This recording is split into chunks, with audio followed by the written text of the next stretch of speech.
students, today's topic is the central problem of economics. The main problem of economics is related to choice, so it is known as problem of choice. To understand the basic economic problem, it is essential to know the concept of production possibility curve, opportunity curve and marginal opportunity curve. First, I am explaining concept of production possibility curve. PPC curve को सबसे पहले हम पढ़ेंगे. आज का हमारा जो topic है वो है सेंट्रल प्रॉब्लम ऑफ इकोनॉमी, यानी अर्थव्यवस्था की जो सेंट्रल प्रॉब्लम होती है, यानी बेसिक प्रॉब्लम जो होती हैं वो कौन कौन सी होती हैं. इसमें हम अगर इंट्रोडक्टरी मैनर पे देखें तो हम ये जो हमारी है वो एलोकेशन के समय, रिसोर्सेज को एलोकेट करते समय चॉइस की होती है, इसीलिए हम प्रॉब्लम ऑफ चॉइस कहते हैं इसको. सेंट्रल प्रॉब्लम्स को पढ़ने से पहले हमें कुछ बेसिक कॉन्सेप्ट पढ़ने पड़ेंगे. वो बेसिक कॉन्सेप्ट हमारे हैं production possibility curve, opportunity curve और मार्जिनल अपॉर्चुनिटी कर्व या मार्जिनल अपॉर्चुनिटी कॉस्ट. सबसे पहले हम पढ़ेंगे प्रोडक्शन पॉसिबिलिटी कर्व. प्रोडक्शन का मतलब होता है उत्पादन, पॉसिबिलिटी का मतलब होता है संभावना, कर्व का मतलब होता है वक्र, जो भी हम ये जो कर्व बनाते हैं उसको कहते हैं. यानी प्रोडक्शन के समय कौन कौन सी या कैसी कैसी संभावनाएं बनती हैं उनके बारे में हम पढ़ेंगे. इस पे हम आपकी जो टेक्स्ट बुक है उसके पेज नंबर 5 पे आपके ये कर्व दिया हुआ है और इसमें इसके बहुत सारे अनदर नेम भी दिए हुए हैं, जिसमें सबसे पहला नाम इसका है प्रोडक्शन पॉसिबिलिटी कर्व. सेकंड, इसको हम ट्रांसफॉर्मेशन कर्व भी कहते हैं और कहीं कहीं पे इसे प्रोडक्शन पॉसिबिलिटी फ्रंटियर या फिर ट्रांसफॉर्मेशन फ्रंटियर भी कहा जाता है. फिर डोमिनिक सल्वेटर की डेफिनेशन आपकी बुक में दी हुई है. उन्होंने कहा था कि the curve which shows that a country with its best available technique and using all it's resource, मतलब प्रोडक्शन के समय में रिसोर्सेज को यूज करने के लिए हम क्या करते हैं, मतलब ऐसा मानते हैं कि हमारे जो रिसोर्सेज हैं वो फुल्ली एम्प्लॉयड हैं. और दो चीज़ों में उनका इस्तेमाल किया गया है, बटर और गन.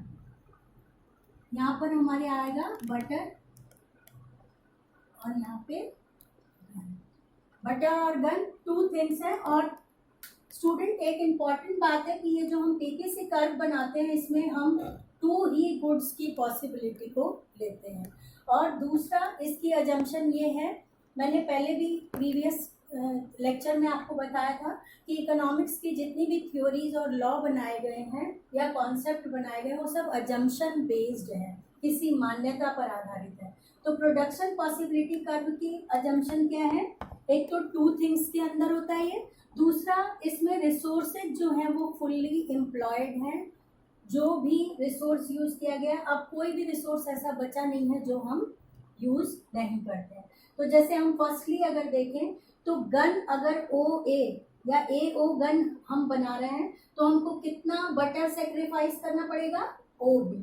लेकिन जैसे ही हम इसको A से C पे लाएंगे तो हमारा क्या होगा, गन का प्रोडक्शन कम हो रहा है, यहाँ पे ये कम हो रहा है ना प्रोडक्शन, उतना ही प्रोडक्शन हमारा बटर का क्या हो रहा है, इधर की तरफ शिफ्ट हो रहा है. इसका मतलब ये बटर जो है वो हमारा क्या हो रहा है, मतलब गन को सेक्रीफाइस कर रहे हैं और बटर को हम गेन कर रहे हैं.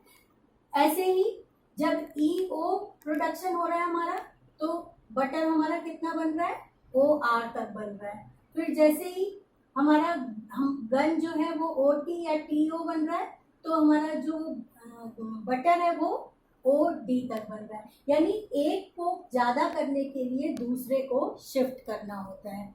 इसका मतलब एक का गेन, दूसरे का सेक्रीफाइस, ये प्रोडक्शन पॉसिबिलिटी की संभावना. इसका मतलब हमारी कितनी संभावनाएं बन गई, सबसे फर्स्ट तो थी OA और OB, फिर सेकंड थी OC और OB, फिर थर्ड थी हमारी OE और OR, और नेक्स्ट थी OT और OD। तो इस तरीके से हम देखते हैं ये जो पॉसिबिलिटी बनती है प्रोडक्शन की, और उस प्रोडक्शन की पॉसिबिलिटी को जब ग्राफिकली हम शो करते हैं तो उस कर्व को हम प्रोडक्शन पॉसिबिलिटी कर्व कहते हैं। ये जो प्रोडक्शन पॉसिबिलिटी कर्व है ये इकोनॉमी में बहुत इम्पॉर्टेंट माना गया है। इसकी इम्पॉर्टेंस एक प्रोड्यूसर के लिए भी होती है और एक कंज्यूमर के लिए भी होती है, लेकिन यहाँ पर प्रोड्यूसर के लिए ज़्यादा मानी गई है। क्यों? क्योंकि प्रोड्यूसर ये देखता है कि वो डिमांड के अकॉर्डिंग किन चीज़ों को कितना प्रोड्यूस करे जिससे उसको बेनिफिट हो और उसकी इकोनॉमी को भी बेनिफिट हो। दैट्स